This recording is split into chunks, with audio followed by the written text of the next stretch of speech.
नमस्कार, मी मुकुंदराज. जय हो न्यूज चॅनलमध्ये आपल्या सर्वांचं स्वागत.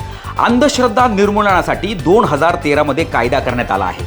या कायद्याच्या अंतर्गत जर कोणी भूतबाधा काढण्याच्या नावाखाली मारहाण करत असेल, छळ करत असेल, चमत्कार दाखवून लोकांची जर फसवणूक करत असेल, काळी जादू, तांत्रिक उपचारांच्या नावाखाली शोषण करत असेल, तर अशा कायद्यामध्ये तरतूद केलेली आहे. यामध्ये पोलिसांना जरी कोणी तक्रार केली नाही तरी सुद्धा पोलीस त्याच्यावर कारवाई करू शकतात. अशा कृत्यांचा प्रचार करणं, जाहिरात करणं, आचरण करणं हे कायद्यानं गुन्हा आहे. अशा गुन्ह्यासाठी कमीत कमी 6 ते 7 वर्षाचा तुरुंगवास होऊ शकतो आणि दंडाची सुद्धा तरतूद केलेली आहे.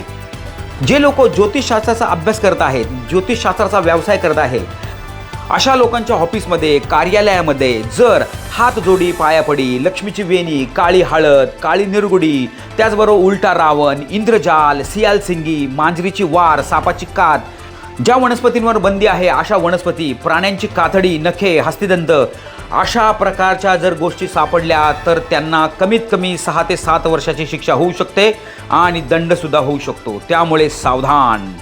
जय हो न्यूज आणि मुकुंदराज प्रोडक्शन आपल्याला सावध करत आहे. कायद्यात राहाल तर फायद्यात राहाल.